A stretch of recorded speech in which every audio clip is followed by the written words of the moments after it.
Hello Pisces, Sun, Moon, Rising, and Venus signs. Kamusta kayo? Sana po ay nasa mabuti kayong kalagayan. Welcome back po sa Star Tarot. Kung bago kayo dito, welcome din kayo. Thank you sa inyong support. I truly appreciate it. God bless you all, Pisces. Una mensahe ninyo, Pisces, we have 5 of Cups. Ayan, so maybe ang iba sa inyo dito, morning, maybe you have lost something or you have lost someone very important sa buhay ninyo. Kaya kayo ay nalulungkot, nanlulumo, no? Yung ganon. Maaari din na ang iba sa inyo mayroong mga pagsisisi dito. May mga bagay na sana'y ginawa ninyo. Marami kayong, ang iba sa inyo ha, Pisces, it's not going to resonate with everyone. So just take as it resonates. But maybe ang iba sa inyo, meron kayong mga what if sa isip ninyo. Pero, baliwala na yon, di ba? Kasi tapos na to nakaraan na to, nangyari na to.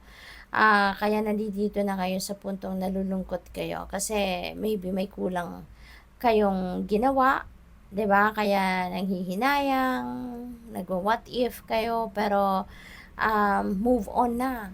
Di ba, Pisces? Ito na yung kailangan natin gawin sa ngayon. Kasi if you're going to continue dwelling on what you have lost or what you don't have, what you are lacking sa buhay ninyo, negative energy yan, di ba? At always remember na kung ano yung energy na pinuput out natin into the universe, yan ang minamatch ng universe. Yan ang bibigay sa atin.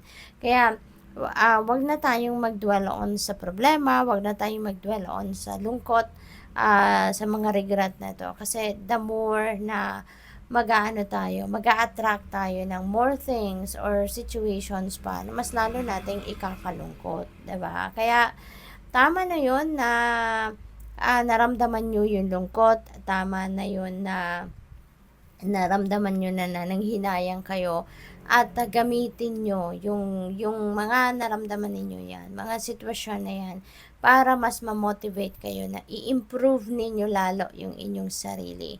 Galingan panalo ninyo, no? Sa mga susunod na mga pangyayari sa buhay ninyo, doon na lang kayo bumawi. No? Kung ano yung naging kulang ninyo, kung ano yung hindi ninyo nagawa, kung ano yung rason kung bakit nag-fail kayo sa sitwasyon na to, yun na lang ang gamitin ninyo, no, na motivation para mag-improve kayo sa susunod na mga sitwasyon sa buhay ninyo, 'di ba? So what else? We have King of Cups. Ayan. So, there could be someone dito na very compassionate. There could be someone na very encouraging, very friendly, emotionally matured person na maaaring mag-ano sa inyo, magsuporta sa inyo. Maaaring siya yung makakatulong sa inyo na mabago ang inyong sitwasyon or mabago yung takbo ng isip ninyo, yung gano'n. So, you may be dealing with your fellow water sign, no? Cancer, Scorpio, or another Pisces, then ang makakausap ninyo rito or makakasama or, makaka-deal with at this time. Finding balance, that is what you need right now, Pisces, no? Kasi, syempre, kapag low vibe kayo, there could be imbalances din na mangyayari. There could be imbalances din na mararamdaman kayo. Kaya ngayon, maaaring kailangan ninyo na ibalik ang balanse sa sarili ninyo. Maaaring kailangan ninyo rito na mag self-care, bigyan ninyo ng panahon ang sarili ninyo na makapagnilay-nilay, makapagmuni-muni. Okay?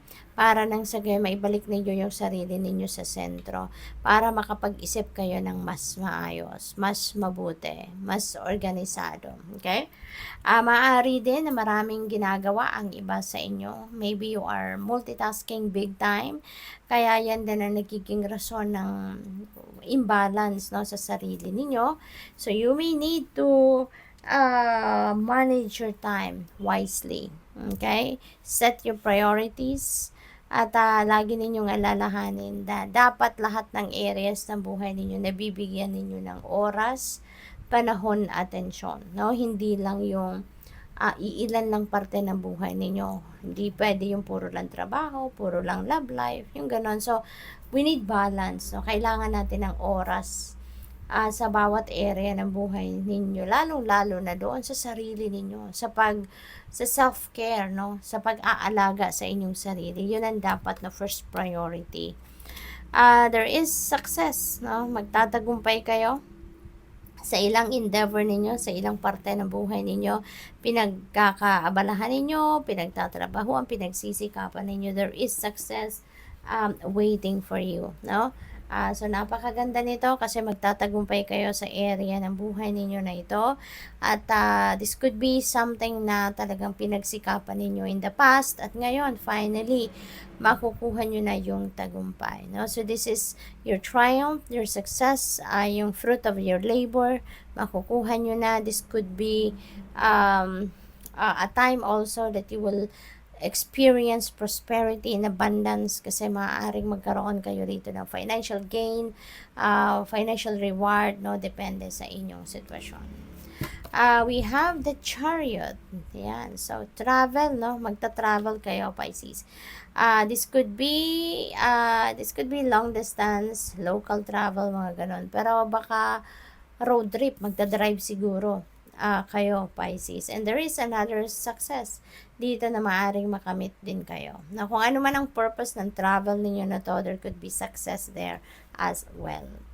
What else? We have the world, no? So, travel din ito, Pisces. So, most likely, kayo ay magbabiyahe talaga, no? So, maaaring related ito sa trabaho, no? Yung travel na to, baka related sa expansion ninyo, trabaho, career, yung mga ganon. So, whatever the case may be, enjoy ninyo yung travel na yan. Diba? Kasi maaaring matagal na ninyong minanifest yan na makapag-travel kayo. Maybe, ito, since this is the world card, baka across the globe ang travel ninyo. International travel. So, baka meron opportunity dito for expansion ng inyong negosyo, pag-aaral, relocation, migration, yung mga ganon. No, this is also a time for success talaga, no, with the world. Meron kayong mga maa-accomplish and maa-achieve dito, no? Kaya triumphant talaga kayo sa ngayon, Pisces. So, napakaswerte ninyo. Ace of Cups, ayan. This is an overflowing of blessings coming your way. Napaka-blessed ninyo, napakaganda ng mga cards na to, mga energies ninyo. So, there are a lot of positive changes, no, na mangyayari sa buhay ninyo sa ngayon. And maybe because that is for the successes na makakamit ninyo sa ngayon. No? So, there's a lot of celebrations na maaaring i-host ninyo dahil sa lahat ng mga ng mga biyayang paparating. So, maybe there is something dito that you're really going to celebrate. There could be love, joy, no, successes na happening dito sa buhay ninyo, Pisces. What else? We have strength. Ayan. So, kailangan ninyo dito ng inyong physical strength, no? Kasi, maraming pagbabago magaganap, maraming movement, may travel, so kailangang malakas ang inyong katawan, healthy kayo, 'di ba? Kasi yung willpower nandiyan na eh. Yung confidence nandiyan na. Yung courage ninyo nandiyan na. So kailangan ninyo dito samahan ninyo yung mga lahat ng yan, ng lakas ng pangangatawan, no? Yung good health para na ma-accomplish ninyo kung ano man ang siset ninyong bago, no? Para sa sarili ninyo. So, good luck. Thank you for watching Love and Light. Namaste.